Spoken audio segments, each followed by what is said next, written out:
Prions ensemble.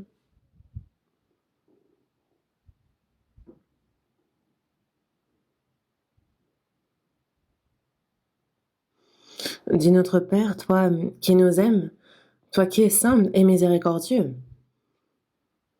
Dieu, nous étions éloignés de toi et agissions dans le péché, mais tu as eu pour nous de la pitié. Et le jugement et la malédiction que nous devions recevoir, c'est le Seigneur Jésus qui, à notre place, s'en est chargé.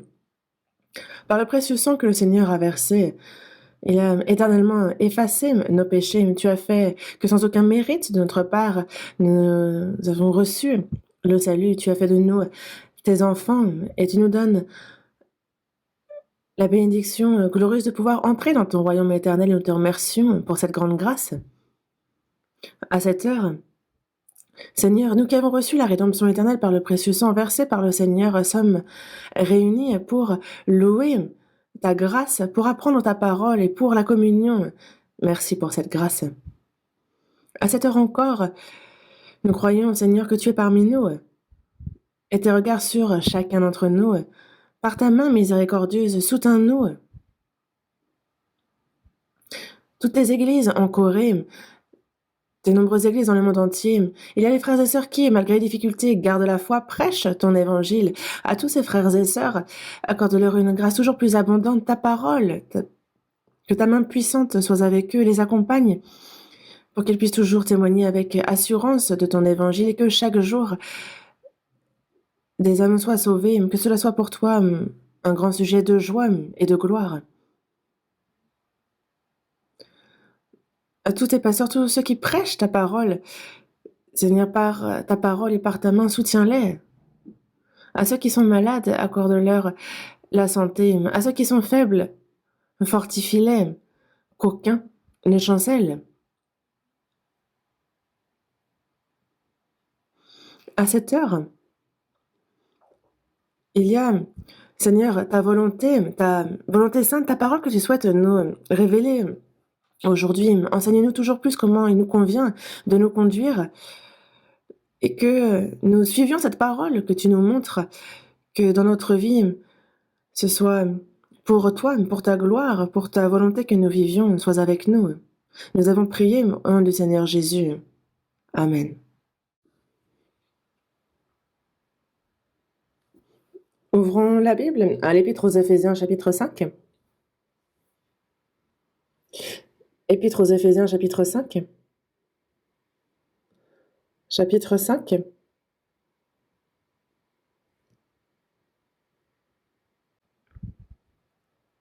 Chapitre 5, verset 25. Je vais lire ce seul verset.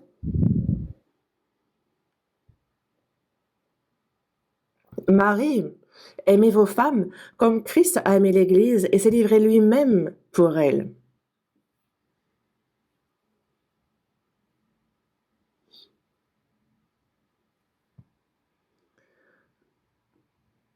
On dit du mois de mai que c'est le mois de la famille.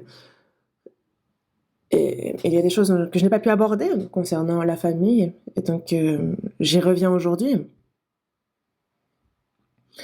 Concernant la relation parent-enfant, cette relation époux-femme, comment chacun doit se comporter vis-à-vis de l'un et de l'autre. Et on a donc le jour des enfants, la fête des mères, la fête des pères. Et il me disait, pourquoi n'a-t-on pas la fête des couples? Mais en fait, si, ça existe bel et bien. Ça apparaît sur certains calendriers et pas sur d'autres. Mais c'était hier, le 21 mai, la fête des couples. Je ne sais pas si vous étiez au courant. Et pourquoi le 21? C'est parce qu'apparemment, c'est deux qui sont devenus un. C'est pour ça que c'est le 21. Je ne sais pas qui a créé ça, mais... Dimanche dernier, c'était femme. Donc nous avons vu comment la femme doit se comporter vis-à-vis de son mari.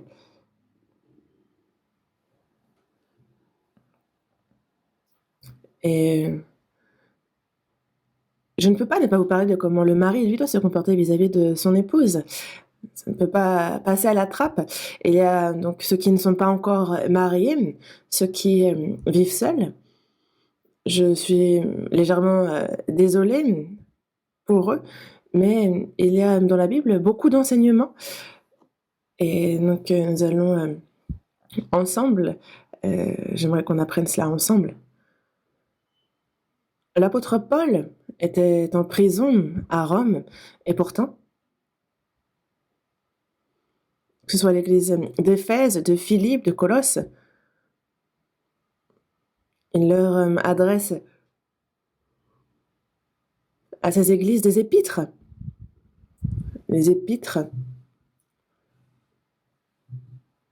et il leur parle de divers aspects à respecter dans l'Église. Il aborde en détail également cette relation époux-épouse. Et dans le verset que nous avons lu, Marie,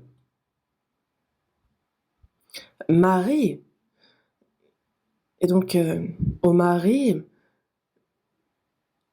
il leur dit de tendre l'oreille à sa parole, d'écouter.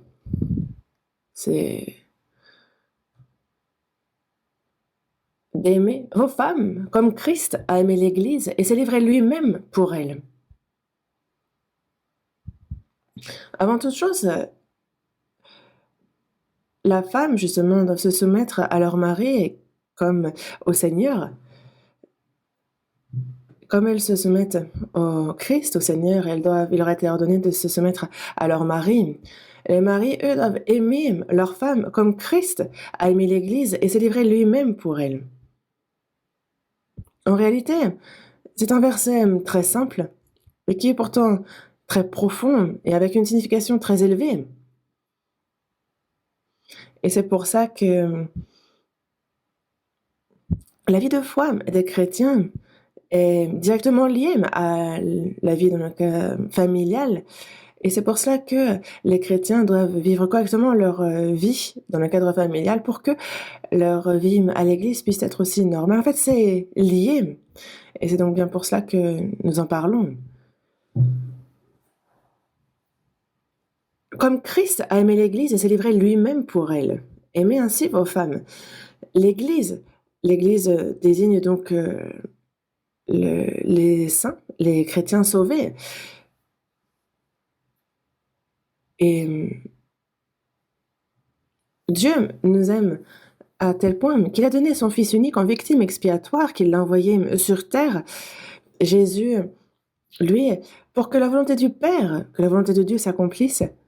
Lui qui est sans péché, il s'est retrouvé à souffrir la honte sur la croix. Il y a versé tout son sang, toute son eau pour le pardon de nos péchés. Et donc les chrétiens sauvés réunissent, forment l'Église. Et les chrétiens savent à quel point est-ce que le Seigneur Jésus les a aimés. Mais comme Christ a aimé l'Église et s'est livré lui-même pour elle, cet amour dont on parle là, comment il a aimé l'Église,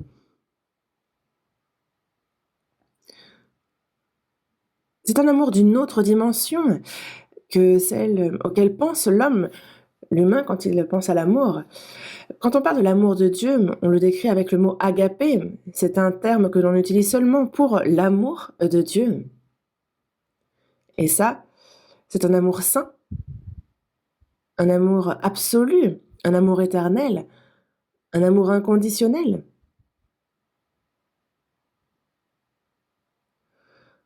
Un amour très élevé, un amour saint.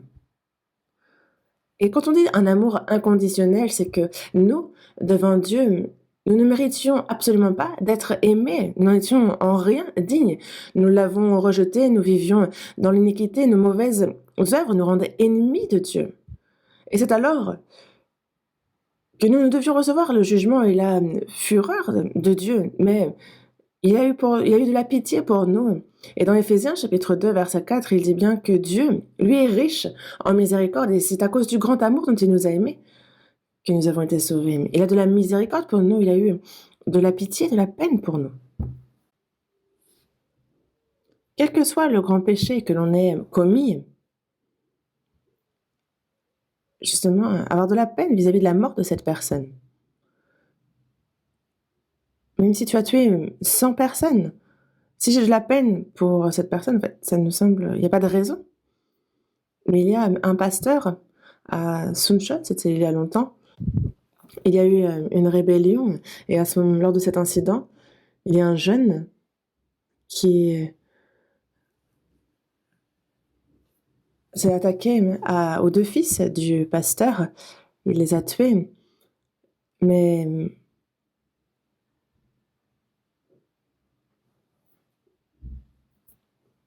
tous ceux qui ont justement lancé cette rébellion ont tous été attrapés par la police, arrêtés et tués. Mais celui qui a tué les deux fils du pasteur, lui aussi a été arrêté. Et le pasteur s'est présenté à la police et il leur a dit, celui-ci est celui qui a tué mes deux fils. Confiez-le-moi, je vais m'en occuper. Et qu'est-ce que tu vas en faire? Je vais le pardonner et le prendre pour mon fils à la place des deux fils que j'ai perdus. Ça a complètement surpris les forces de police. Ils se sont dit, comment c'est possible?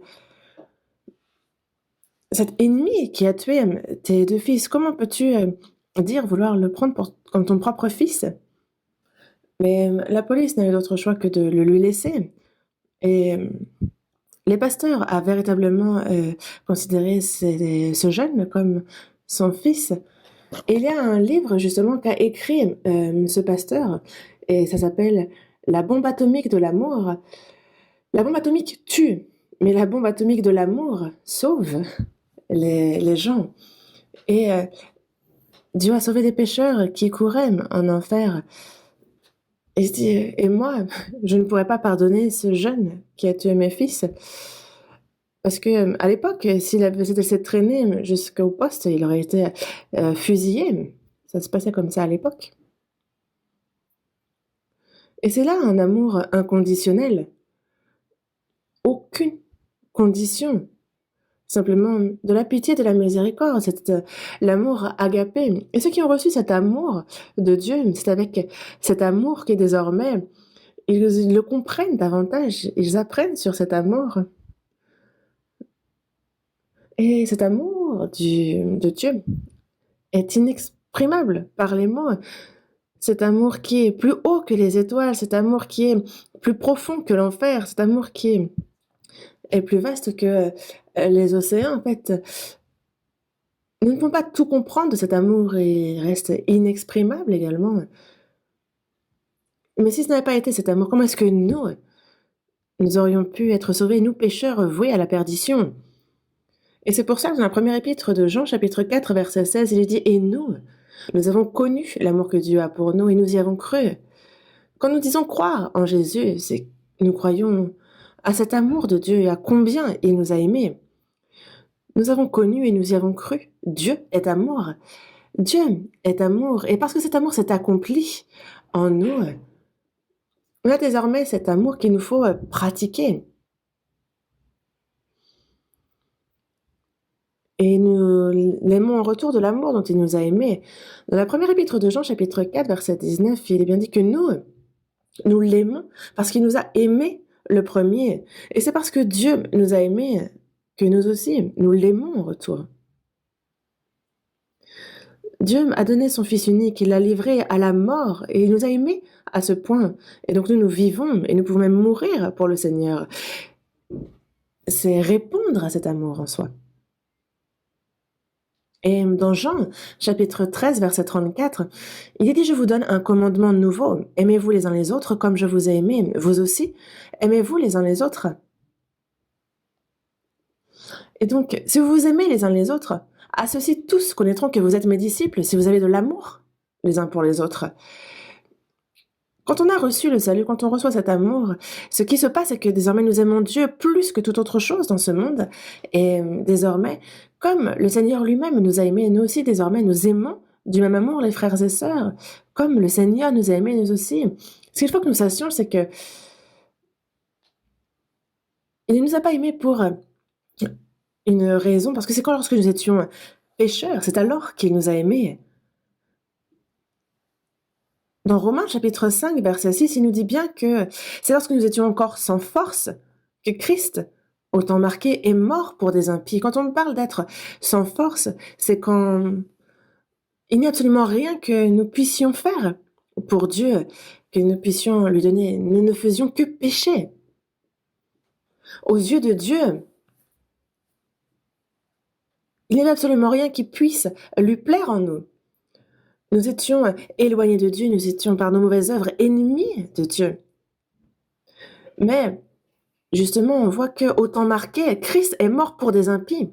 Et dans Romains chapitre 5, verset 8, c'est Dieu qui prouve son amour envers nous, parce que lorsque nous étions encore des pécheurs, lorsque nous étions encore destinés à être conduits en enfer, à la perdition éternelle, c'est alors que Christ est mort pour nous. C'est ainsi que Dieu nous prouve son amour. Dieu n'a pas seulement aimé en parole, mais en action. Véritablement, il a été jusqu'à donner son unique pour nous. Et c'est pour ça que c'est lorsque nous étions pécheurs, c'est alors que Christ est mort pour nous. C'est alors que Dieu a prouvé son amour, qu'il a manifesté, montré son amour envers nous. Ce n'est pas de l'amour que si on aime seulement en parole. Dans la première épître de Jean, chapitre 3, verset 18, il est bien dit « Petits enfants, n'aimons pas en parole et avec la langue, mais en action et avec vérité. » Qui ne pourrait pas aimer en parole? Certains d'ailleurs parlent tellement bien. On les écoute parler. Waouh! C'est l'extase, c'est vraiment. On a l'impression qu'ils ont une grande foi, on a l'impression que pour le Seigneur, ils pourraient tout faire. Mais quand on regarde leur comportement, leurs actions, pas du tout. Mais quelqu'un qui voit ça, en fait, on se rend compte que ah, bah, il parle bien, mais il ne fait pas ce qu'il dit. C'est pour ça que dans la première épître de Jean, chapitre 4, verset 11, il est bien dit « Bien-aimés, si Dieu nous a ainsi aimés, nous devons aussi, pour nous, il faut que nous nous aimions les uns les autres. »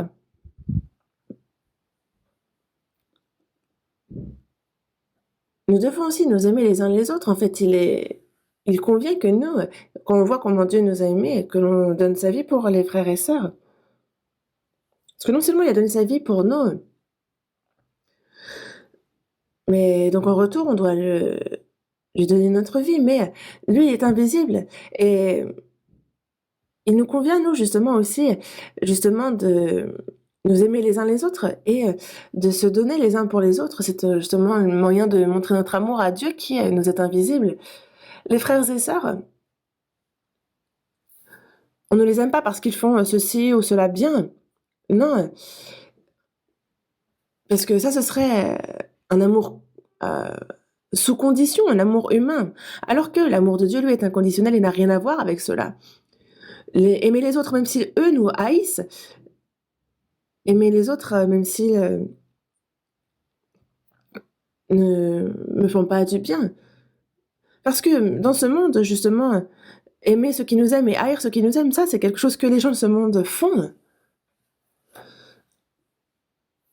Mais nous, pouvons-nous comprendre que même si la personne nous hait, qu'elle nous aime, qu'elle nous haïsse, quoi qu'elle fasse, justement, en fait, on sait très bien qu'il nous faut l'aimer en retour. Ça... Jésus, pendant 3 ans et demi, justement, il y a ses disciples qui écoutaient sa parole précieuse, qui étaient surpris par ses miracles, par les prodiges qu'il accomplissait, et à travers ces miracles, eux-mêmes étaient nourris de pain. Et lorsque il a ressuscité Lazare, qui était mort, Judas Iscario était à ses côtés aussi. Mais que s'est-il passé? Judas, jusqu'au bout, il n'a pas appelé le Seigneur une seule fois maître.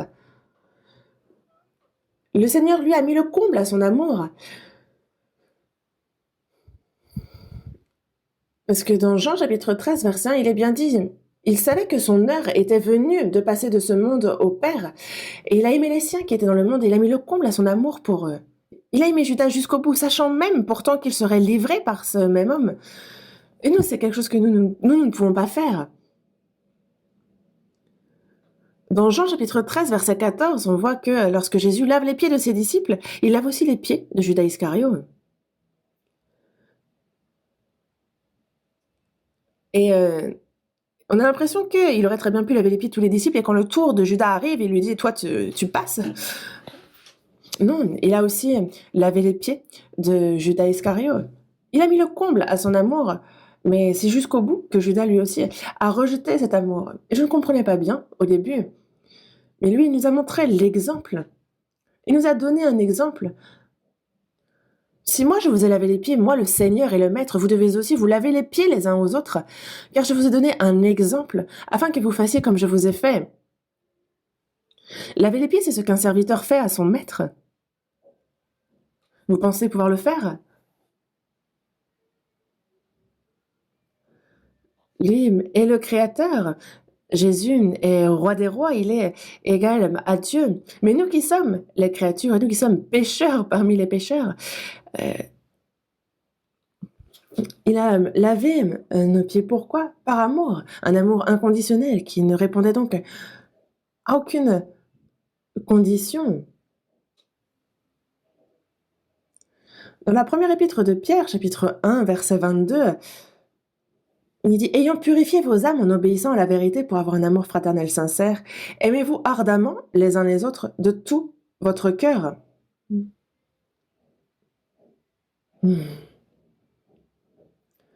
Nous avons compris la grâce, la vérité de Dieu. Nous avons été purifiés de nos péchés. Nous avons reçu le salut. Et ceux qui ont reçu le salut doivent justement avoir un amour fraternel sincère. Dans Romains chapitre 5, verset 5, il y a cet amour que nous avons reçu, l'amour de Dieu qui est répandu dans nos cœurs par le Saint-Esprit qui nous a été donné. L'amour a été répandu dans nos cœurs, il s'est accompli. Il y a cet amour en moi qui enflamme mon cœur. Il y a cet amour qui m'enflamme, qui me pousse. Et c'est pour ça que nous ne pouvons qu'aimer Dieu. Nous ne pouvons qu'aimer les frères et sœurs qui ont reçu le salut. Est-ce que vous n'aimez que ceux qui vous plaisent? Quand on regarde dans l'Église, si on voit que ceux qui s'entendent bien restent ensemble et quand quelqu'un nous déplaît un peu, on les met de côté, non, ça c'est vraiment une mauvaise chose. Nous aimons aussi ceux qui ne sont pas sauvés. Mais ce n'est pas un amour donnant-donnant, nous avons de la peine, de la pitié pour eux. C'est cet amour, le même que le Seigneur a eu pour nous, cet amour qui a de la peine, de la miséricorde pour ceux qui ne sont pas sauvés. Et nous aussi, on a de la peine pour ces misérables âmes qui ne sont pas encore sauvées. Et c'est pour ça que nous leur prêchons l'Évangile et que nous nous efforçons de faire qu'elles soient sauvées. Même ceux que nous haïssons, même ceux qui sont méchants. Lorsque Jésus est mort, il avait à ses côtés 2 bandits. Et lors de la toute dernière repentance, Jésus a bien dit justement à celui qui s'est repenti, « Aujourd'hui, tu seras avec moi dans le paradis. » C'était juste avant qu'il ne meure. Il s'est rendu au paradis. Lui qui a passé sa vie à tuer des gens, qui a passé sa vie dans le banditisme, il n'avait donc aucune raison, mais il a compris qu'il était pécheur. Il a craint l'Éternel. Il a demandé à ce qu'on ait pitié de lui. Il a demandé à ce qu'on l'emmène aussi dans le royaume. Et en anglais, il a dit « OK ». Il a dit « Aujourd'hui ». Et c'est sans aucune raison. « Aujourd'hui, tu seras avec moi dans le paradis ». Jésus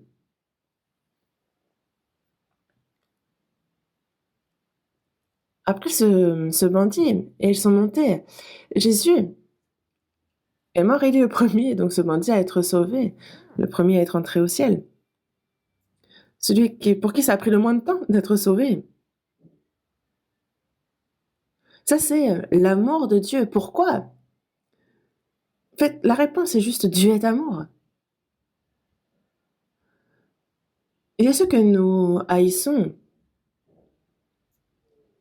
On nous dit justement de donner du pain, justement d'avoir de la peine pour ceux que nous haïssons. Mais c'est quelque chose que nous ne pouvons pas faire avec l'amour humain dont nous sommes munis. Mais dans la première épître de Jean, chapitre 4, verset 9, on voit que l'amour de Dieu a été manifesté envers nous, en ce que Dieu a envoyé son Fils unique dans le monde, afin que nous vivions par lui. On voit comment Dieu a manifesté son amour envers nous. Il a envoyé son Fils, et c'est afin que nous vivions par lui, que nous soyons sauvés. Et ce n'est pas nous qui avons aimé Dieu en premier, mais c'est lui qui nous a aimés en premier. Et c'est pour ça qu'il a donné son Fils unique en victime expiatoire pour nous. Il l'a envoyé afin que nous vivions par lui. Ça s'est accompli en nous. Et il y a cet amour qui... pouc, pouc, pouc. Et il ne faut pas que cette flamme, que cet amour s'éteigne. Aimer le Seigneur, obéir à sa parole, prêcher l'évangile, aimer les frères et sœurs. Et justement, il faut que toute notre force motrice soit cet amour que nous avons reçu.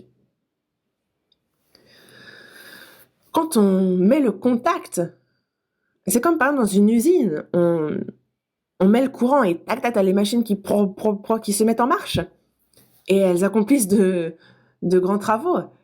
Mais si vous débranchez la machine, bip, il ne se passe plus rien. C'est pareil en nous.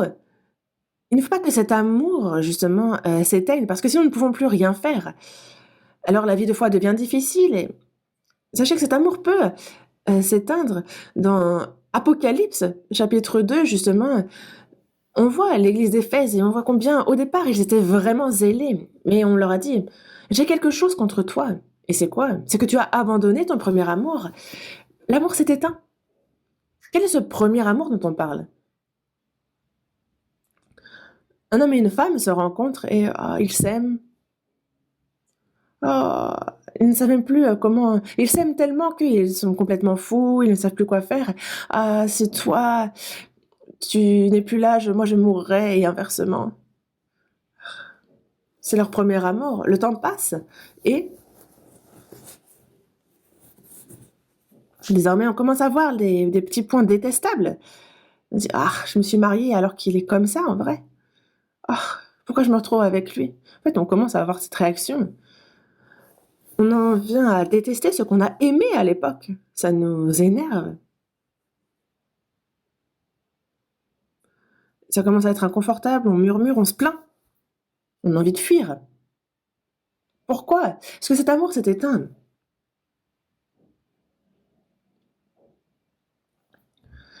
Et ça, c'est un amour vraiment avec plein de conditions qui se focalise sur soi-même et seulement soi. C'est un amour égoïste. Et c'est pour cela que les gens se séparent, que les problèmes surviennent. L'amour s'est éteint. C'est pour ça. Mais si cet amour connu, alors même si la personne commet quelques erreurs aussi, elle dit des bêtises, en fait, il suffit de s'aimer les uns les autres et on passe au-delà de cela, mais on n'en a plus la force si l'amour est éteint. Et quand on a compris l'amour de Dieu, en fait, il y a l'Esprit qui est en nous, et il y a cet amour qui a été versé en nous par le Saint-Esprit qui est en nous. Il faut que cet amour continue de s'embraser. Il ne faut pas éteindre l'Esprit, comme c'est écrit dans la première épître aux Thessaloniciens, chapitre 5, verset 19. N'éteignez pas l'Esprit. De quoi on parle ici? C'est que s'il y a un feu, et si on jette de l'eau sur ce feu, en fait, on éteint ce feu, n'est-ce pas? Regardez, les pompiers, ils viennent, ils mettent du feu et ça éteint l'incendie. Mais ce n'est pas ce qu'il faut faire avec l'Esprit. Vivre pour le Seigneur, obéir à la parole, se sacrifier, tout ce que l'on puisse faire, aimer les frères et sœurs, tout cela, si ça s'éteint,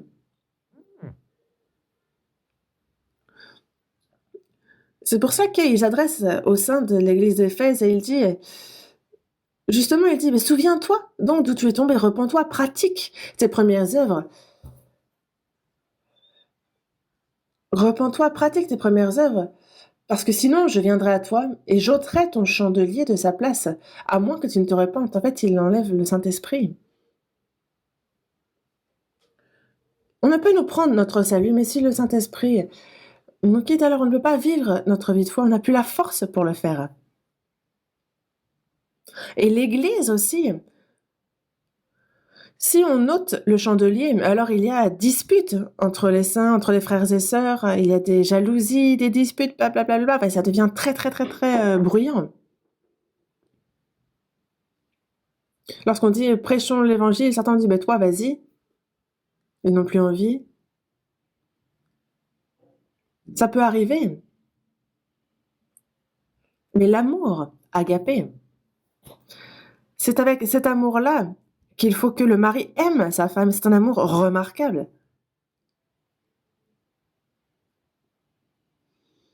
Comme le Seigneur m'a aimé, comme Christ a aimé l'Église, comme il s'est livré lui-même pour elle, pour cette Église. Il faut de même que le mari aime leur femme.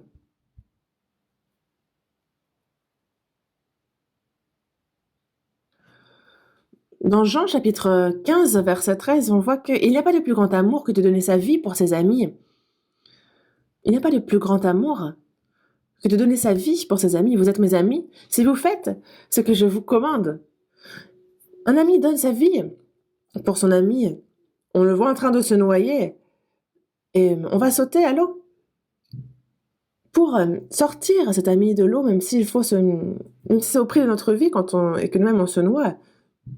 Il n'y a pas de plus grand amour que de mourir pour ses amis, pour sauver cet ami. Où est-ce qu'il pourrait y en avoir un amour plus grand que celui-ci?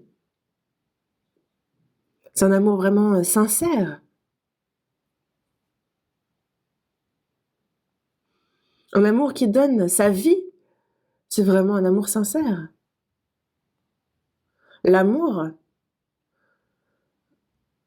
peut justement être inconditionnel. On peut mourir, vivre pour la personne. Et c'est bien là l'amour de Dieu.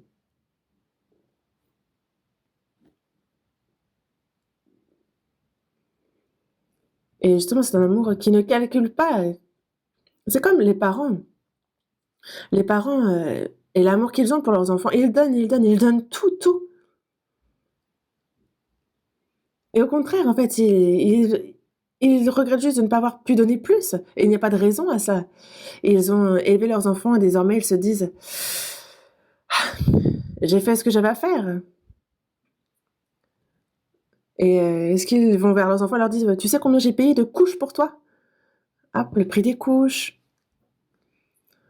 les frais de santé quand tu as été hospitalisé, l'école. Regarde tous les vêtements, les sacs que j'ai dû t'acheter. Est-ce que les parents vont faire une note, une facture pour leurs enfants? Non, mais ils ont déjà tout oublié. Et au final, ils mettent vraiment le comble à leur amour. C'est jusqu'au bout qu'ils aiment leurs enfants. Et ça ressemble en soi à l'amour de Dieu, n'est-ce pas? Mais les hommes, eux, dès qu'il y a quelqu'un qui ne leur plaît pas vraiment, alors ils insultent, ils critiquent et ils cherchent justement il faut essayer de ne pas s'en approcher, mais non, c'est pas comme ça qu'il faut faire. Ici, lorsqu'il parle de l'amour entre le mari et la femme, justement, se soumet à son mari comme au Christ, qui est le chef, la tête de l'Église. C'est vraiment quelque chose de grand.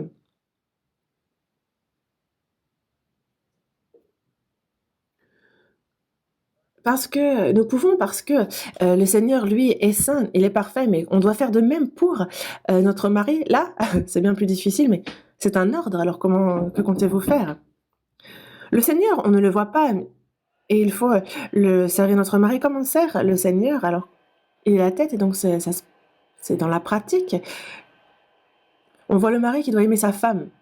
À quel point? Comme justement le Seigneur a aimé l'Église, comme il s'est livré lui-même pour elle. Et c'est de cet amour-là qu'il faut aimer sa femme à ce point-là. Et est-ce qu'il y a une raison à ça? C'est de manière inconditionnelle. C'est un amour parfait, un amour accompli, un amour sincère, sans mensonge. On ne cherche pas à cacher quoi que ce soit, à se tromper les uns les autres. Parce que sinon, c'est un amour faux, mensonger. Et c'est de cet amour-là qu'il faut que le mari aime sa femme. Plus nous grandissons dans la foi et plus nous apprenons l'amour de Dieu. Quand nous avons reçu le salut, nous avons compris, certes, l'amour de Dieu, mais nous ne l'avons pas parfaitement compris. Nous n'avons pas compris toute sa largeur, sa hauteur, sa profondeur, sa longueur, sa largeur. Dans Éphésiens chapitre 3, versets 18 et 19, il y a ces versets qui nous disent justement qu'il nous faut comprendre avec tous les saints Justement, quel est cet amour? Et c'est au-delà même de ce que nous pouvons connaître, ça dépasse notre connaissance, notre entendement. Et c'est cet amour-là que nous apprenons à connaître. L'apôtre Paul a dit justement apprendre à comprendre l'amour du Seigneur, l'amour de Christ avec tous les saints.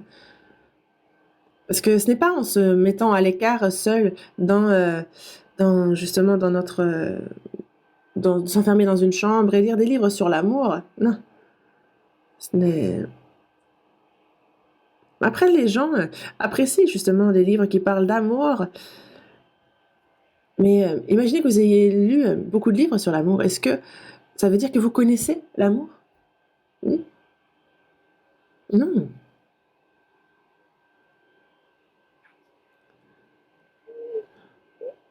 Et c'est comme par exemple comment devenir le meilleur conducteur au monde.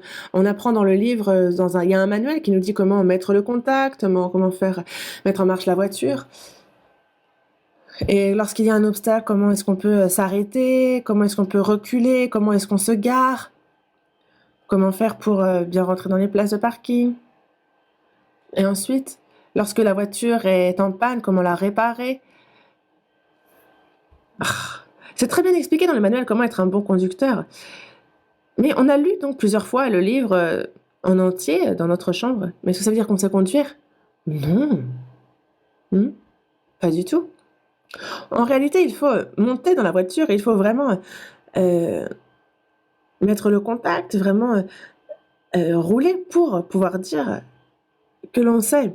Et les débutants, en général, ils apprennent déjà à aller en avant, à reculer, à s'arrêter, à se garer. Ça, ce sont des choses basiques.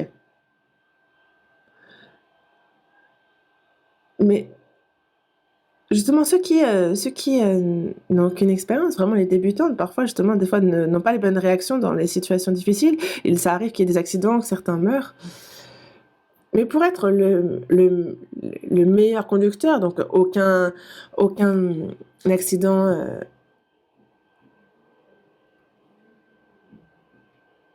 ce qui justement font en sorte que de ne jamais avoir d'accident c'est différent. Moi-même, c'est en 75 que je me suis mis à conduire.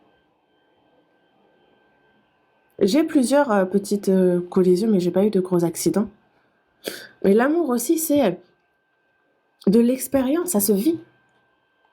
Et alors, petit à petit, l'amour mûrit. Au départ, hum, c'est un amour basé sur les émotions, puis ensuite c'est charnel. Et ensuite c'est conditionnel. Et petit à petit, si on grandit, ça devient vraiment un amour personnel. Désormais, on, on a enfanté, tout le monde a grandi, ils sont chacun désormais indépendants de leur côté. Et il n'y a plus cet amour sentimental et c'est l'amour charnel aussi est terminé. Désormais, c'est vraiment un amour personnel, un amour où on a partagé ensemble les peines et les souffrances de toute la vie. Et je vous en parle de temps en temps, que ce soit en Europe ou que ce soit aux États-Unis, on va dans un parc. C'est difficile de voir ça chez nous en Corée, mais on a un grand-père, une grand-mère, les cheveux déjà tout blancs, ils se tiennent dans la main, s'assoient sur un banc dans un parc et ils parlent. On ne sait pas de quoi ils parlent, mais ils ne cessent de parler et ils sont adorables. Il te dit ah, tu ne peux pas partir avant moi. Et le mari qui dit à sa femme ah, tu as beaucoup souffert ça n'a pas été simple pour toi de te marier avec moi. On va partir ensemble. J'imagine que ce sont un peu les choses qu'ils partagent. Ils ont élevé leurs enfants. Désormais, en fait, ils sont là, tous les deux. Et désormais, c'est un amour vraiment personnel. C'est un amour qui paraît sain. L'amour des jeunes gens, c'est une autre dimension. Et l'amour, justement, que l'on a pour Dieu doit aussi petit à petit atteindre cet amour personnel, en arriver à ce stade-là. Dans le couple aussi, il faut que cet amour atteigne cette maturité. Mais parce que sous prétexte que certaines choses ne nous plaisent pas, aller jusqu'à haïr la personne, Dire: «Ah, j'aimerais que mon mari rentre tard ce soir, j'ai pas envie de lui faire à manger».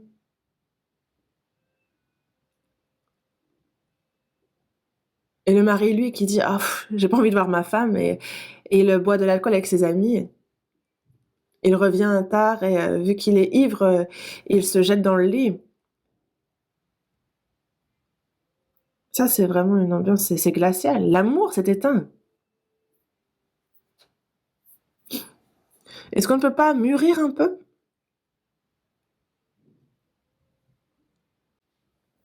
Et même si nous avons reçu le salut, nous sommes encore, très faibles, encore, heu, très imparfaits. C'est lorsque nous étions, pécheurs qu'il nous a aimés, c'est lorsque nous étions faibles qu'il nous a aimés, lorsque nous étions ennemis, c'est alors qu'il a donné ses livrets pour nous. Mais dès que on s'imagine que dès qu'on fait une petite erreur, alors cela déçoit Dieu. Mais même si nous sommes faibles, même si nous sommes imparfaits, il nous aime toujours. Éphésiens, chapitre 5, verset 28. Éphésiens, chapitre 5, verset 28. C'est ainsi que les maris doivent aimer leur femme comme leur propre corps. Celui qui aime sa femme s'aime lui-même.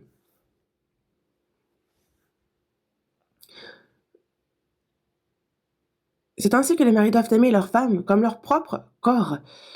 Donc comme Christ a aimé l'Église et s'est livré lui-même pour elle, de la même manière que les maris aiment leur femme comme leur propre corps.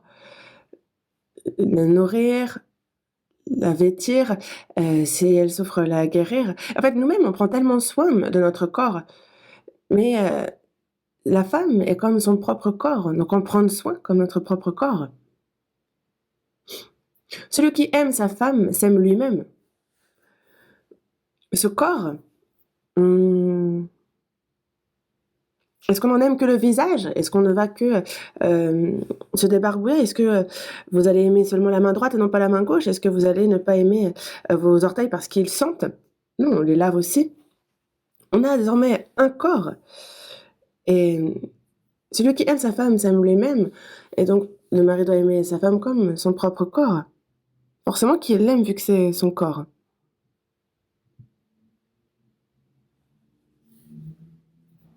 On ne peut pas, se faire mal à soi-même, à son propre corps et ce n'est pas parce que les jambes sont un peu fatiguées ou parce que, on a des problèmes aux orteils que, le poing va, aller les frapper. Ce corps, en fait, justement, on en prend soin, on l'aide et c'est ce qui est expliqué ici. Celui qui aime sa femme s'aime lui-même. Dans le verset 29, car jamais personne n'a haï sa propre chair, mais il la nourrit et en prend soin, comme Christ le fait pour l'Église, parce que nous sommes membres de son corps. Jamais personne, jamais personne. Est-ce qu'il y a quelqu'un qui haïsse son corps? Des fois, le corps ne nous écoute pas vraiment. Est-ce que, on va dire: «Bon, ben, puisque c'est comme ça, moi, je ne vais pas te nourrir et je vais devenir tout maigre». Non, jamais personne n'haït sa propre chair, mais il la nourrit et en prend soin. On lui donne de la nourriture, on se vêt de vêtements. Quand on est fatigué, on fait en sorte de se reposer. Quand on a mal, on prend des médicaments. Il la nourrit et en prend soin, comme Christ le fait pour l'Église. Vous savez à quel point le Seigneur a aimé l'Église et c'est vrai que nous sommes faibles, nous sommes imparfaits, mais c'est de manière inimable qu'il nous protège, qu'il nous nourrit, qu'il prend soin de nous. Pourquoi? Nous partons du Christ et de l'Église. Pourquoi cette comparaison quand on parle du mari et de la femme? Pourquoi parler de Christ et de l'Église? C'est un mystère. Et c'est pour ça que, dans le verset 31, c'est pourquoi l'homme quittera son père et sa mère et s'attachera à sa femme, et les deux deviendront une seule chair. Ce mystère est grand, je dis cela par rapport à Christ et à l'Église. Il nous parle de ce mystère qui est grand. Un mystère grand? Les saints qui sont sauvés et le Seigneur, Christ et l'Église. Le mari et la femme, Christ et l'Église, c'est ce mystère. C'est vraiment un exemple, justement, c'est le symbole derrière. Comment faire alors? C'est pour cela que, même si le corps est faible, même s'il est imparfait, le Seigneur, justement, le protège, il le nourrit, il en prend soin avec amour. Et se peut que la femme soit faible, qu'elle soit imparfaite, mais on en prend tout de même soin d'un amour inaltérable. Il faut l'aider, la protéger. Pourquoi? Parce que justement, ce corps, c'est un membre. Et on a justement le sinogramme pour homme. Et en fait, on a donc ce premier trait qui est un peu courbé du haut vers le bas. Et c'est l'homme. Et à côté, on a justement comme une petite barre de soutien à ce trait courbé. Et c'est la femme. Dieu a d'abord formé l'homme et il a dit qu'il n'est pas bon que l'homme soit seul. Je lui ferai une aide semblable à lui. Une aide semblable. Pourquoi avoir besoin d'une aide? Ève, dans le jardin d'Éden, est-ce qu'elle a fait à manger pour son mari? Pour ça, il fallait déjà avoir une cuisine. Cuisine-moi un plat. Non, pour ça, il faut déjà une cuisine. Non, pour ce qui était de manger, il y avait de beaux fruits, il y avait... En quoi elle a aidé? Ce n'est pas du tout en ça qu'elle a aidé, en tout cas.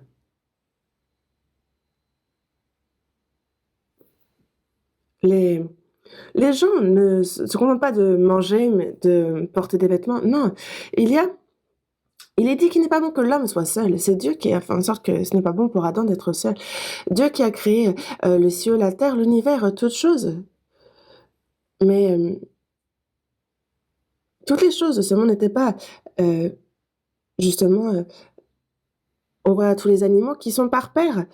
Et on voit Adam, justement, qui donne un nom à tous les animaux. Mais Adam se sent seul, parce que lui n'a pas sa partenaire en amour. Et l'amour, justement, se partage avec personne, euh, avec une autre personne. Et c'est pour ça qu'il lui a fait une aide semblable à lui pour partager cet amour. Dieu est le créateur de l'univers, des cieux, de la terre. Il a fait les anges, mais les anges ne sont que des ouvriers pour lui, son armée. Et il n'est pas bon que l'homme soit seul.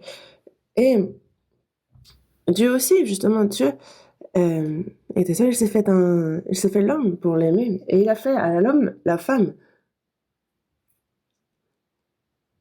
Et c'est vrai que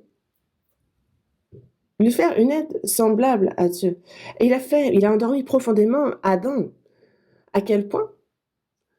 Au point qu'il ait pu lui prendre une côte sans qu'il s'en rende compte, n'est-ce pas? Vous le savez. Il a endormi profondément Adam, lui a pris une côte et en a fait la femme. Et Adam s'est réveillé, il y a quelque chose à côté de lui. Ah, Miss Eve.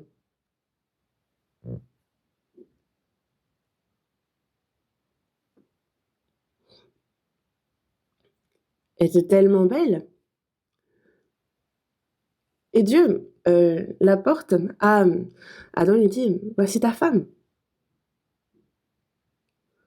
Adam a tellement apprécié, il a dit, ah, justement, c'est la chair de ma chair, os de mes os.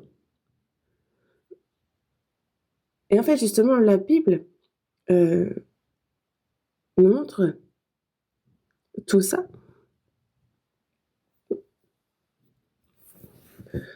Dans Romains, chapitre 5, on dit d'Adam qu'il est la figure de celui qui devait venir. Adam, dans le jardin d'Éden, est la figure de Jésus qui devait venir sur terre. C'est la figure de Jésus. Jésus est Dieu, fait homme, venu sur terre. Mais pourquoi est-il venu?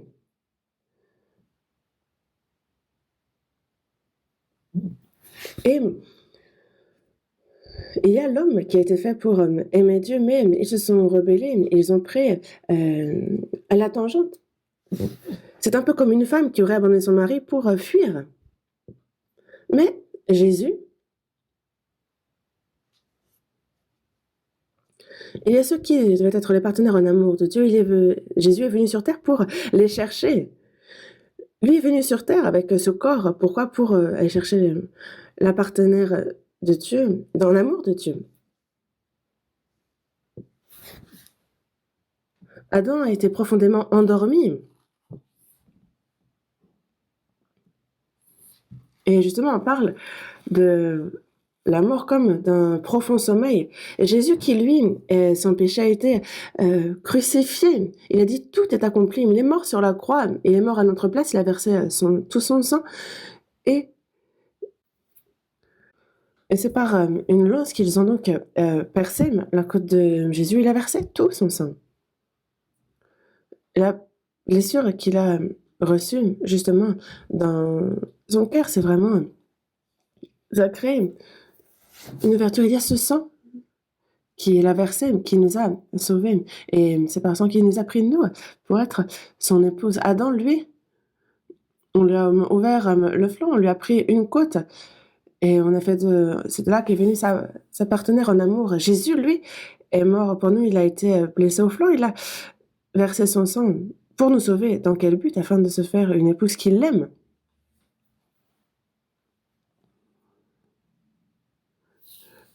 Il nous a sauvés pour que nous n'allions pas en enfer, mais surtout que quand on va au paradis, il y a les anges. Les anges ne sont pas fils et ne sont pas non plus épouses de Christ, vous le saviez. Nous sommes fils de Dieu et nous sommes aussi épouses de Christ. Fils, on parle par là d'héritier, et par épouse, on parle justement de partenaire en amour.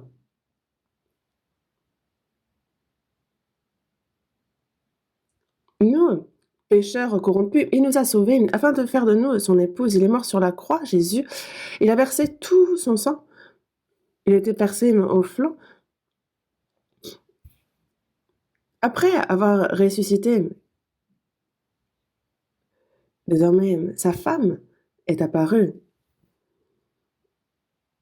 Et c'est pour ça que dans la seconde épître aux Corinthiens, chapitre 11, l'apôtre Paul dit bien: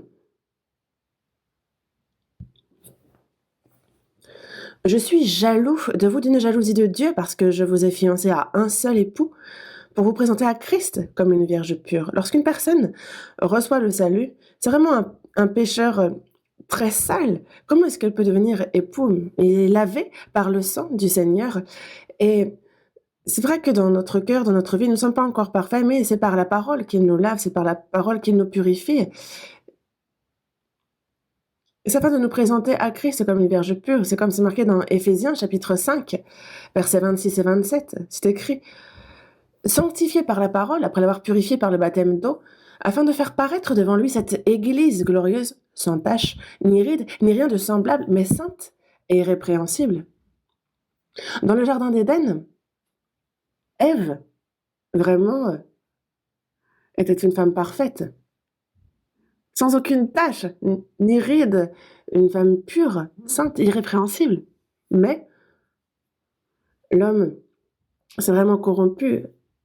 Il a été fait pur, mais l'homme s'est corrompu. Et comment faire? Alors c'est par le sang qu'il nous purifie, c'est par sa parole que chaque jour aussi il nous purifie, chaque jour, pour que lorsque nous entrions dans les cieux, nous soyons sans tache, ni ride, ni rien de semblable, mais sainte et répréhensible, on soit une église glorieuse. C'est pour ça que l'apôtre Paul parle justement on parle de cette église comme justement d'une épouse. Et quand est-ce que sont les noces? Dans Apocalypse, chapitre 19, on nous dit que justement, en fait, les noces sont prêtes. Ces noces, c'est quand le Seigneur revient. Et l'épouse, il lui a été donné de se revêtir d'un fin lin éclatant, pur. Nous avons été lavés par le sang du Seigneur, purifié par sa parole. Et petit à petit, donc, on se purifie toujours. Et quand nous serons devant le Seigneur, nous serons revêtus d'un fin lin blanc éclatant, pur. Et dans la première épître de Jean, chapitre 3, versets 2 et 3, c'est que C'est vrai que maintenant, en fait, nous sommes enfants de Dieu. Ce que nous serons n'a pas encore été manifesté, mais nous savons que lorsque cela sera manifesté, nous serons semblables à lui, parce que nous le verrons tel qu'il est. Et justement, quand nous rencontrerons le Seigneur, nous aussi, nous serons saints comme lui. Et quiconque a cette espérance en lui se purifie comme lui-même est pur. Un pécheur qui devait aller en enfer a reçu le salut, et après le salut, pourquoi est-ce qu'il y a une date de mariage? C'est pour que chaque jour, chaque jour, il faut se purifier afin de se préparer à la rencontre avec l'époux. L'époux est superbe. On dit faites entrer la mariée. Et là, la mariée, elle ne s'est pas lavée depuis 3 mois. C'est pas une chevelure, c'est une crinière. Il y a de la poussière partout qui s'envole de sa robe. Certainement que l'époux va prendre peur et fuir. Mais non. Les femmes, justement, l'épouse, justement, viendra et sera la plus pure, la plus irréprochable.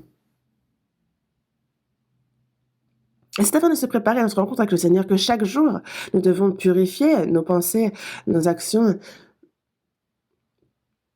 car on sera semblable à lui. Et celui qui a cette espérance en lui se purifie comme lui-même est pur. Donc on laisse de côté ce qui est sale, souillé.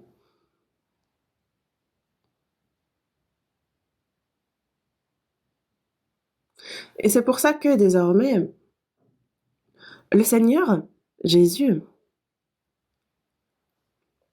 est mort pour nous, il nous a aimés et il a fait de nous son épouse, sa bien-aimée. L'époux doit aimer sa femme comme Christ a aimé l'Église et comme il s'est livré lui-même pour elle. Il faut atteindre ce stade-là, en arriver là. Ceux qui ne sont pas sauvés ne peuvent pas faire ça, évidemment. Voyons dans Colossiens, chapitre 3, Éphésiens, Philippiens, puis ensuite Colossiens. Colossiens, chapitre 3, verset 19. Colossiens, chapitre 3, verset 19. Marie, aimez vos femmes et ne vous aigrissez pas contre elles.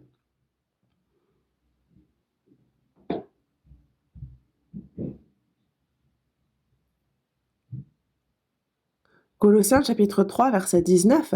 Marie, aimez vos femmes et ne vous aigrissez pas contre elles. Verset 19. Marie, aimez vos femmes et ne vous aigrissez pas contre elles. C'est ce qui vous a fait rire, hein? Qu'est-ce que c'était?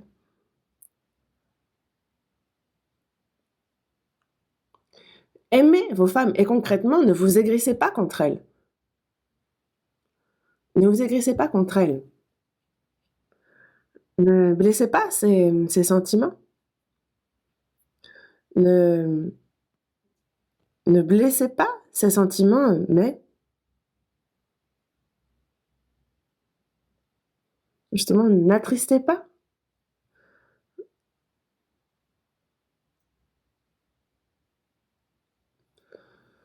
Ne pas faire souffrir.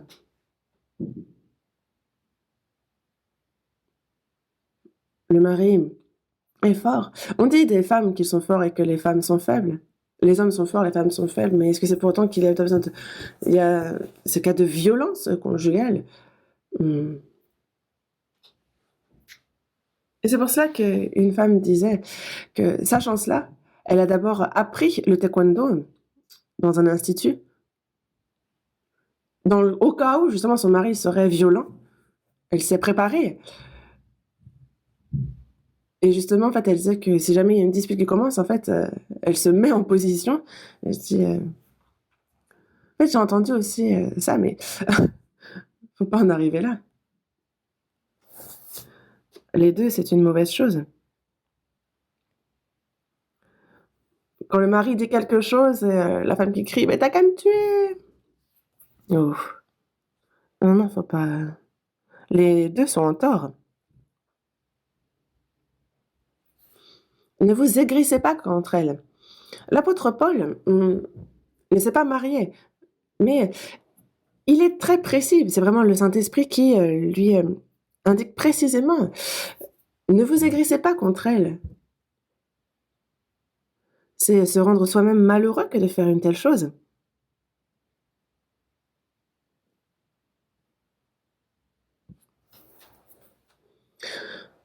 Première épître de Pierre, chapitre 3. Voyons ce passage, première épître de Pierre.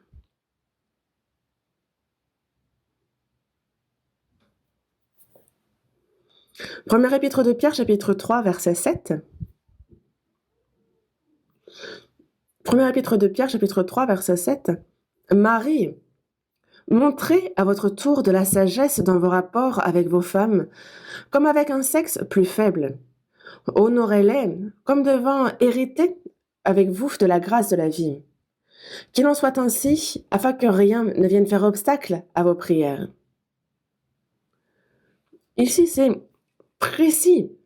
Marie, montrez à votre tour de la sagesse dans vos rapports avec vos femmes. Montrez à votre tour de la sagesse dans la Bible.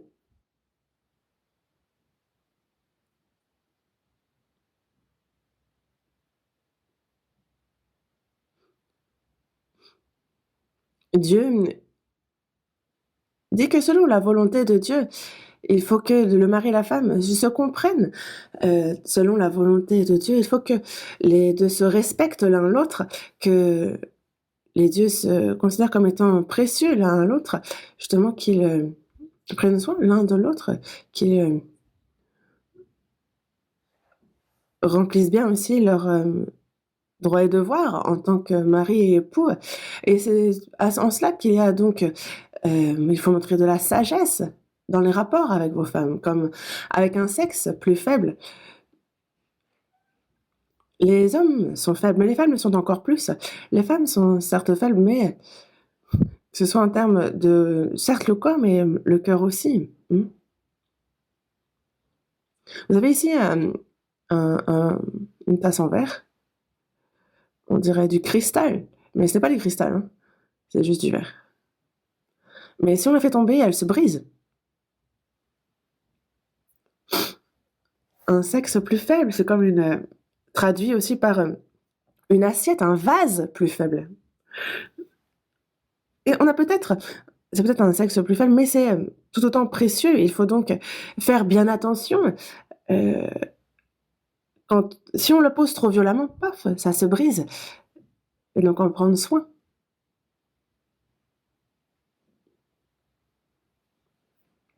La femme est un vase plus faible, mais c'est un être très précieux. Et c'est pour ça que il faut vraiment en prendre grand soin. Ne pas être violent en parole ni en action. Ne pas blesser le cœur de l'autre. Ne pas être aigri vis-à-vis de la femme. S'excuser quand on est en tort, vraiment. S'excuser, dire désolé. Première épître aux Corinthiens, verset 7. Chapitre 7, verset 3, pardon. Première épître aux Corinthiens, chapitre 7, verset 3 à 5. Verset 3. Du verset 3 au verset 7. Que le mari rende à sa femme ce qu'il lui doit, et que la femme agisse de même envers son mari. La femme n'a pas autorité sur son propre corps, mais c'est le mari. Et pareillement, le mari n'a pas autorité sur son propre corps, mais c'est la femme. Ne vous privez point l'un de l'autre, si ce n'est d'un commun accord pour un temps, afin de vaquer à la prière, puis retournez ensemble, de peur que Satan ne vous tente par votre incontinence.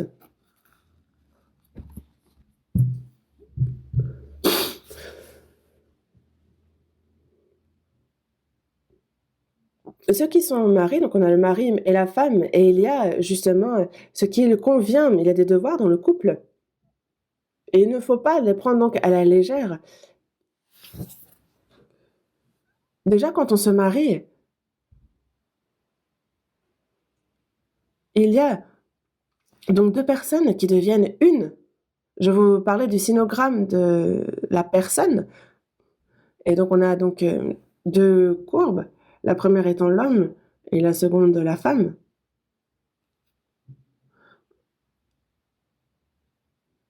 Et quelqu'un a dit que c'est parce que la femme a été prise de la côte que elle s'est mise sur le côté. Mais ce n'est pas ça, enfin, c'est vraiment pour faire rire. Mais en fait, justement, si vous enlevez la femme, l'autre barre tombe, donc l'homme tombe, en fait. Donc les deux se soutiennent mutuellement. Et parce qu'on n'est pas parfait, l'homme non plus, en fait, c'est pour ça que l'on lui a donné une aide semblable. Et c'est pour ça qu'il y a des devoirs communs, l'un envers l'autre. Le mari protège sa femme et sa femme protège son mari. Le mari, que ce soit charnellement, que ce soit aussi matériellement, il a le devoir d'en prendre soin. La femme, elle, fait en sorte que le mari soit en bonne santé, qu'il soit à l'aise, justement, elle prend soin aussi de la famille. En fait, il y a des responsabilités l'un envers l'autre. Et désormais, on a deux personnes qui donc ont été fait partenaires par Dieu. Et, et on ne peut pas chercher un autre partenaire. Parce que le corps de la personne ne lui appartient plus. Et justement, la femme donc n'a pas autorité sur son propre corps, mais c'est le mari et pareillement. La femme aussi et le mari non plus, en fait. Ils n'ont plus autorité sur leur propre corps. Les deux sont désormais un. Dans la première épître aux Corinthiens, chapitre 6, verset 17, il est dit que celui qui s'attache au Seigneur est avec lui un seul esprit. Nous sommes désormais un. Nous sommes attachés au Seigneur, un seul esprit. Et ça, c'est vraiment notre relation avec Christ et il nous l'explique à travers le mari et la femme. Et il y a beaucoup de passages dans la Bible qui nous l'expliquent ainsi. Et c'est pour ça que il faut bien remplir ses devoirs communs l'un envers l'autre. Il faut rendre à l'autre ce qu'on lui doit. Et ne vous privez point l'un de l'autre, si ce n'est d'un commun accord pour un temps, puis retournez ensemble. Le mari est là pour la femme et la femme est là pour son mari. Et les deux, justement, se respectent mutuellement. Ils sont pleins de prévenance l'un pour l'autre. Et ils ont pour devoir aussi, justement, de rendre à l'autre ce qu'il lui doit. Et il faut conserver ça jusqu'au bout. Ne vous séparez pas. Ne vous privez point l'un de l'autre. À moins que ce ne soit pour prier, pour évangéliser ou pour des raisons particulières. Il faut que ce soit d'un commun accord pour un temps. Pendant un certain temps, on peut s'il n'y a pas d'autre choix, mais il ne faut pas que ça dure. Il faut retourner ensemble. Ceux qui sont mariés, s'ils sont éloignés l'un de l'autre ou s'ils sont séparés, ce n'est pas bon. Ce n'est pas bon.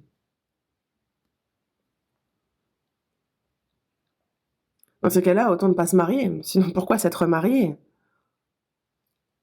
Désormais, ceux qui sont sauvés, non seulement nous sommes des vases faibles, mais justement, en fait,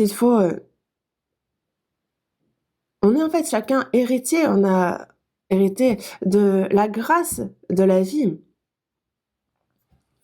En fait, nous sommes tous enfants de Dieu. À égalité, nous avons tous reçu la vie et nous hériterons de la gloire une fois rentrés dans le royaume des cieux. Et nous sommes égaux à ce niveau-là. Et c'est pour ça qu'il faut se respecter mutuellement. Parce que justement, en fait, il faut les honorer. Parce qu'on doit hériter de la grâce de la vie. Et certains, justement, envoient leurs enfants étudier à l'étranger et la mère les suit. Et que doit faire le père alors? Et il y a de l'argent justement qu'il faut gagner pour les soutenir. Et des fois, ils sont séparés pendant plusieurs années. Alors le père,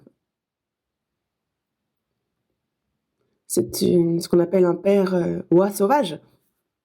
Parce que l'oie sauvage, justement, en fait, selon les saisons, Elle fait des allers-retours. Certains pères ne sont même pas des oies sauvages, ce sont des moineaux. Des pères moineaux, on les appelle. Un moineau ne peut pas aller loin. Il va juste à un endroit, il fait pic, pic, pic, pic, pic, pic, pic, pic, puis il revient chez lui. Mais certains sont vraiment des pères aigles. Ils prennent l'avion et mais ils ne peuvent pas y aller souvent pour autant. Mais est-ce qu'ils ont raison? Mais ce n'est pas les chrétiens ne doivent pas faire ainsi. Est-ce que c'est correct?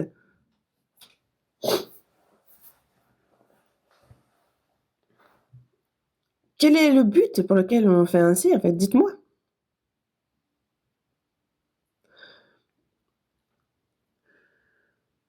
Et c'est une priorité dans le couple, justement, d'avoir une vie familiale normale. Ensuite, il y a justement, après, on élève les enfants.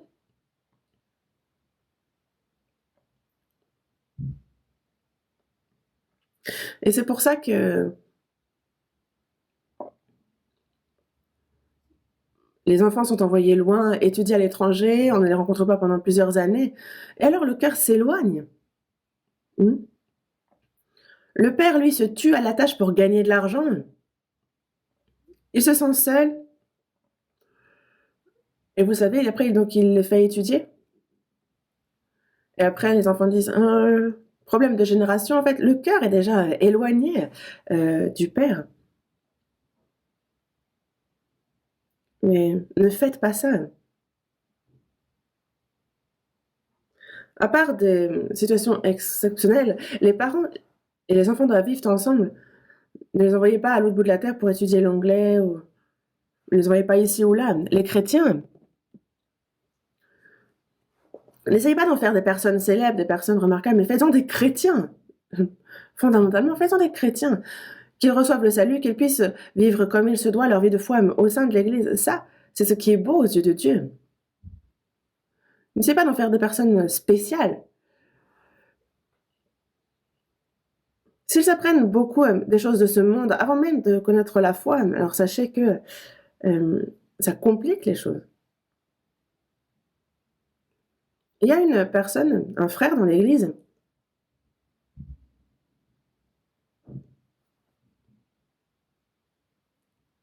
il était aux États-Unis, après il était en Europe, il gagne de l'argent et il utilise tout pour l'éducation de ses enfants, mais il ne peut même pas les rencontrer.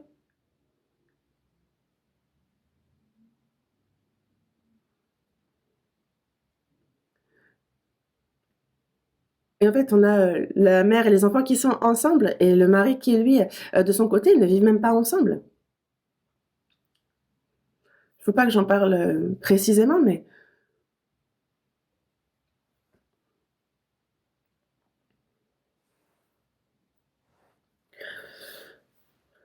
c'est pour ça que le rôle du mari est important aussi. Une fois marié,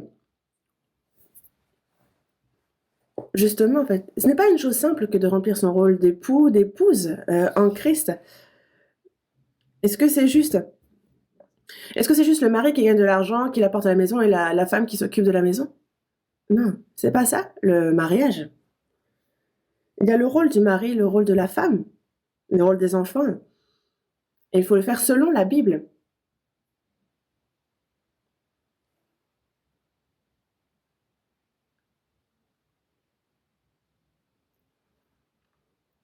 Et il faut justement que le mari soit adorable, qu'il soit respectueux dans ses paroles vis-à-vis de sa femme.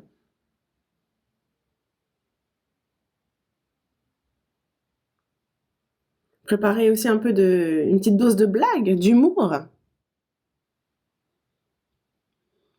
Pendant le repas, ou prendre le temps de discuter aussi. Les gens de la province de Gyeongsang, en fait, ne parlent pas beaucoup, vous savez. Justement, après le travail, il rentre à la maison, il dit: «C'est moi». Et après, la deuxième chose qu'il dit, il dit: «Et elle est où ma femme?» Et après, là, il dit quelque chose, juste: «Le repas». Et après: «Dormons». Et vraiment, ils ne disent que 4 choses.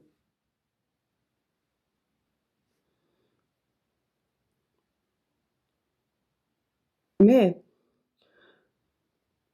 moi aussi, en fait, je suis de cette province, mais je ne suis pas comme ça. Il faut parler un minimum. Mmh.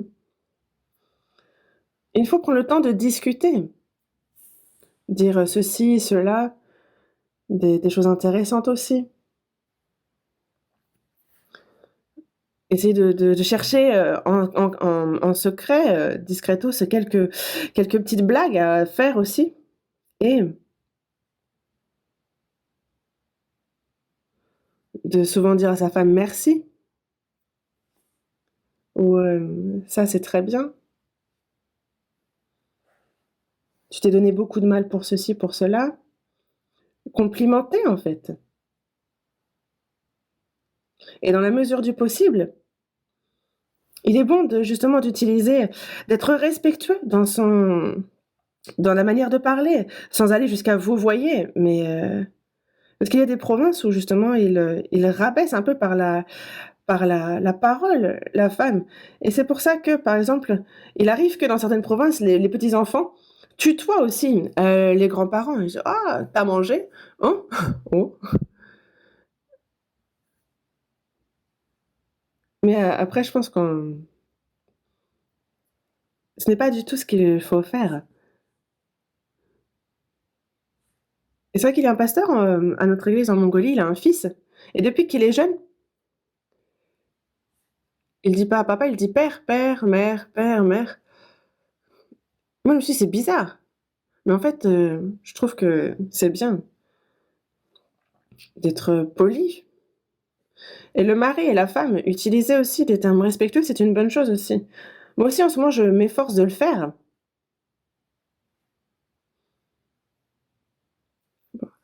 Merci pour les efforts, merci pour tout. Je m'efforce de le faire, mais ça fonctionne pas trop. Mais bon, j'essaie souvent. Et quand on fait ça souvent, on se dispute pas. Parce qu'imaginez, si vous êtes respectueux, vous dites, on peut pas se battre, on se dit: «Ah, est-ce que vous voudriez que je vous frappe?» Enfin, ça correspond pas quand on est poli. Et le mari qui dit souvent à sa femme: «Ah, chérie, sur cette terre, tu es vraiment, la plus belle. Pour moi, tu es vraiment, un être, très respectable». Dans ces cas-là, alors le jour d'après, il y a un bon petit plat qui sort. Mmh.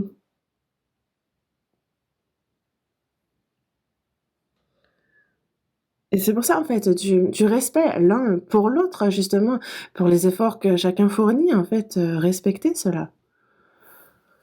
La mari, le mari et la femme, chacun de leur côté, chercher vraiment aussi, à être charmant, justement, quand le mari revient, faire en sorte que la maison soit, en ordre et dans la mesure du possible, en fait, porter, dans la mesure du possible, de jolis vêtements.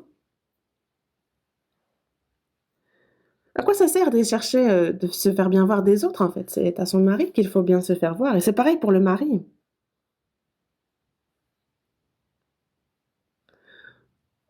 Un mari qui, justement, a quelques jours de repos et qui, ne va même pas se raser, qui va porter n'importe quoi, qui va juste, se regarder la télé et le la femme va dire: «Ouais, mais rien de te voir, je perds l'appétit». Et ça vaut pour la femme comme pour le mari. Mmh. Être propre sur toi et quel que soit l'âge, en fait, c'est l'un pour l'autre justement, un minimum de soins. Enfin, c'est vraiment, une attention pour l'un pour l'autre.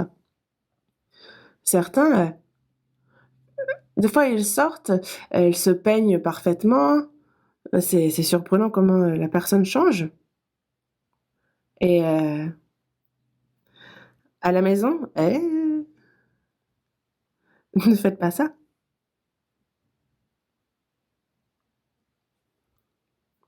Qu'est-ce que je suis en train de faire? C'est un one man show. Après c'est un fait.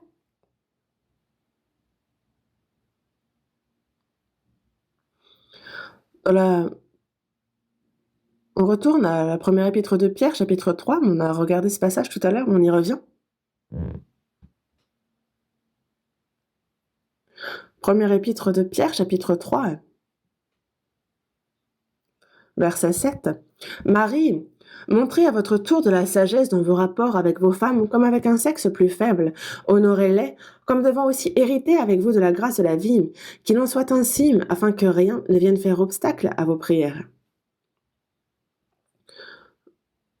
Honorez-les comme devant aussi hériter avec vous de la grâce de la vie. Qu'il en soit ainsi, afin que rien ne vienne faire obstacle à vos prières.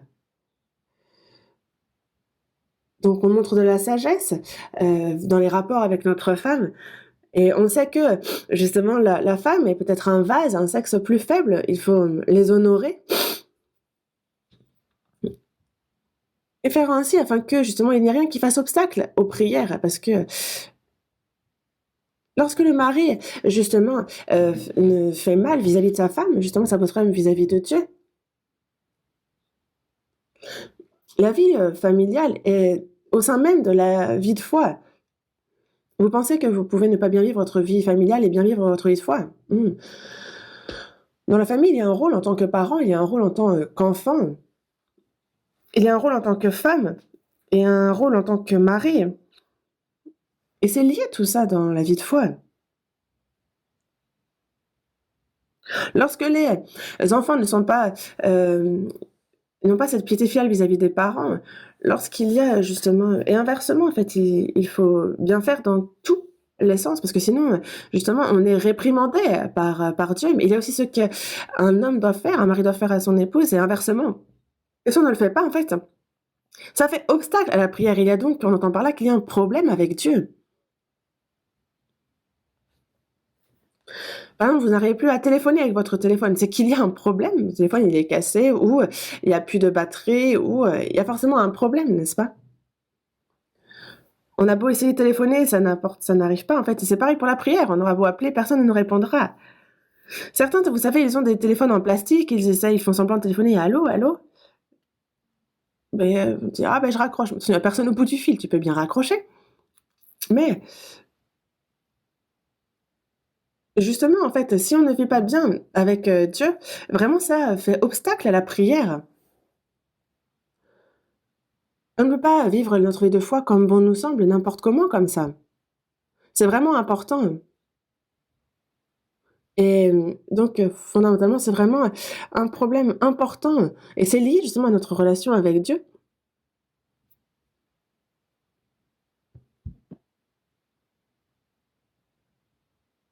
Et c'est pour ça qu'il y a l'époux et la femme qui est ce mystère comme Christ et l'Église. Et c'est quelque chose que je ne peux pas intégralement vous expliquer, mais dans Matthieu, chapitre 19, à partir du verset 4 jusqu'au verset 6, en fait, je parle toujours de ce passage lorsque je préside la cérémonie de mariage. Il est dit qu'il y a ce que Dieu a joint. Ce que Dieu a joint. Dieu a joint Adam et Ève, un homme et une femme. Mariés dans le Seigneur, c'est joint par Dieu. Et lorsqu'il y a quelqu'un de sauvé qui se marie avec quelqu'un qui n'est pas sauvé, ça, ce n'est pas joint par Dieu. Ça pose problème. Dans le passé, il y avait une région, dans une région,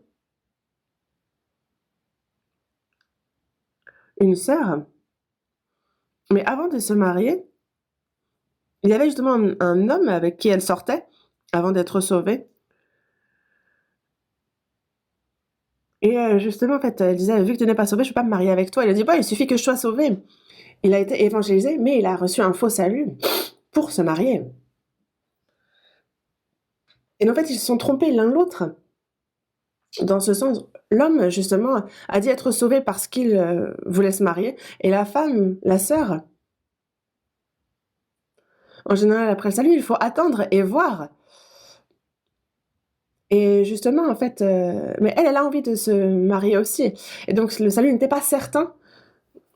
Mais justement, avant que la flamme s'éteigne, ils se sont mariés. En fait, tous les deux se sont trompés l'un l'autre.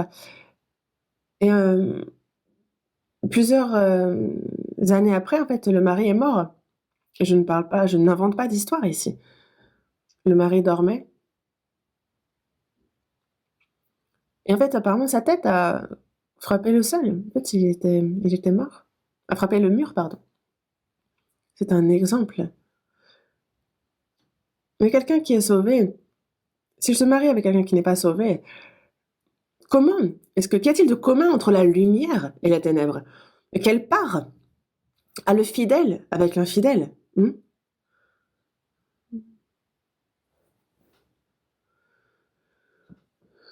Et c'est justement, il ne faut pas mettre, par exemple, le bœuf et l'âne sous un même joug. Si vous les mettez ensemble, le bœuf est lent. Mais regardez, si vous mettez un âne ou un cheval, lui, il a bon entrain et donc il ne peut pas aller ensemble. Et c'est pareil pour quelqu'un qui est sauvé, quelqu'un qui n'est pas sauvé. En fait, on ne peut pas être sous le même joug. L'espérance est différente. Le but, la raison d'être est différente. En fait, la manière de vivre est différente. Comment est-ce que l'on peut, est-ce que vous pensez pouvoir vivre votre vie de foi avec quelqu'un qui n'est pas sauvé? Ah, mais on va se marier, il suffit de l'évangéliser. Hein? C'est vous qui sauvez quelqu'un? Vous pensez que le salut est quelque chose d'aussi facile? Ça va commencer déjà par des châtiments. Quand on désobéit, et surtout quand on le fait en étant conscient de désobéir, sachez que ce n'est pas la bénédiction, mais on commence par être châtié. Et ça, je l'ai vu à maintes reprises. C'est vraiment se donner de la peine. Et il y en a, peut-être, qui sont sauvés, mais sachez que les châtiments peuvent même toucher la personne qui n'est pas sauvée. Donc ne faites pas ça. Autant ne pas se marier.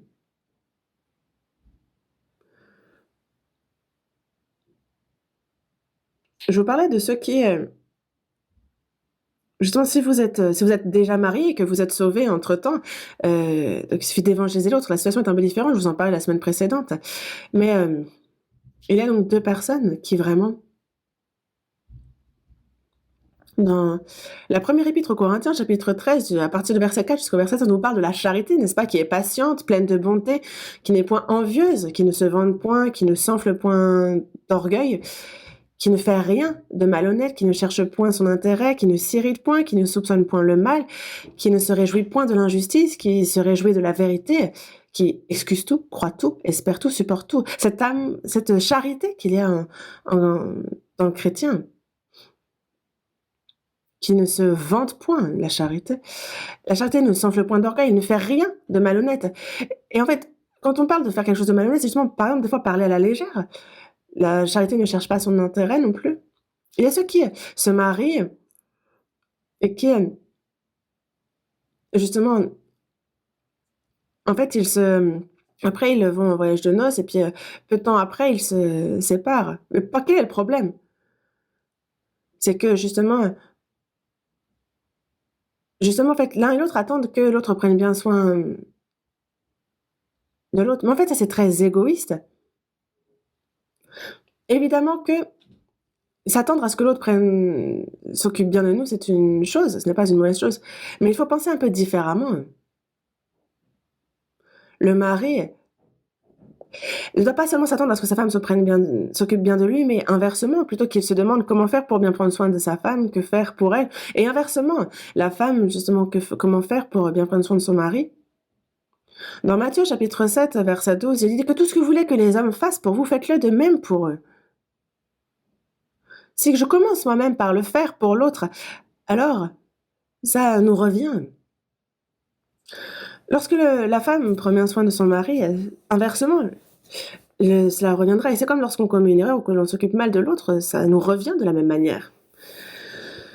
Qui nous a accueillis entre moi et Dieu? Ce n'est pas nous qui avons aimé Dieu en premier. Dans la première épître de Jean, chapitre 4, verset 19, il nous a bien dit que nous l'aimons, Dieu, parce qu'il nous a aimés le premier. Et c'est donc, nous devons commencer. Et alors, nous recevons comme nous avons reçu. Ce que nous faisons de mal, ce que nous faisons de bien nous revient. Et c'est pour cela que, en tant que mari, en tant que femme, dans la vie familiale, il ne faut pas chercher on n'est pas là pour le confort, on n'est pas là pour vivre comme bon nous sommes. Ce n'est pas une chose simple. Et si vous n'avez pas envie, ne vous mariez pas. Je m'excuse, ce n'est pas parce qu'on n'a pas envie l'expression n'est pas bonne, mais des fois, il arrive que même si on veut se marier, il n'y ait pas la bonne personne.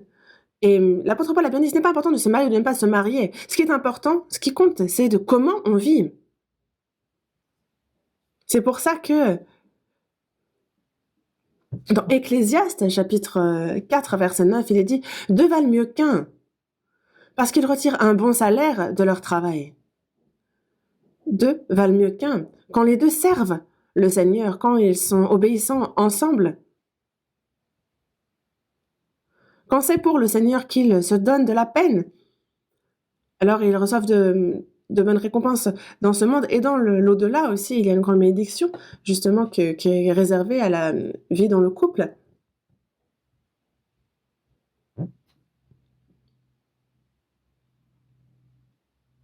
Nous, justement, en fait, il nous faut vivre notre vie de chrétien comme il se doit, normalement. Ainsi, lorsque nous irons devant le Seigneur, nous participerons à la gloire de Dieu et nous n'aurons pas honte. Et c'est pour cela que il faut nous efforcer de faire selon la Bible, n'est-ce pas? Et non pas selon nos émotions. Et c'est pour cela que dans la vie du chrétien, il nous faut vivre dans la joie, dans la reconnaissance vis-à-vis du Seigneur, même s'il y a des difficultés, même s'il y a des épreuves. Donc, faisons ainsi et que cette vie familiale soit pour la gloire de Dieu, que notre vie de foi glorifie Dieu. Prions. Dis notre Père, toi qui es miséricordieux, c'est sur la vie familiale du chrétien que tu nous as enseigné aujourd'hui. Le mari vis-à-vis de sa femme et la femme vis-à-vis de son mari. Comment est-ce qu'il convient à chacun de vivre? C'est par ta parole que tu nous l'as montré. Et tu nous montres comment justement nous devons mener cette vie familiale pour pouvoir être bénis et que pour recevoir tes grâces dans ce cadre-là. Et soutiens chacun par ton Saint-Esprit et qu'à travers la vie de chacun d'entre nous, tu puisses être glorifié, qu'on te retourne la gloire et que tu puisses faire tout ce que tu prévois à travers nous. Bénis-nous et aide-nous pour cela. Et les frères et sœurs qui ne sont pas encore mariés, que le reste de leur vie soit guidé par toi et que ce soit selon ta volonté, Dieu, qu'ils trouvent le partenaire que tu leur as préparé, que chacun puisse vivre pour ta gloire. Aide-les. Et il y a tous les frères et sœurs qui vivent aussi, que chacun puisse vivre pour toi, console-les par ta parole. Et Seigneur, jusqu'au jour de ton retour et tout le reste de notre vie, que nous soyons guidés par ta parole et par ta grâce. Nous avons prié au nom du Seigneur Jésus. Amen.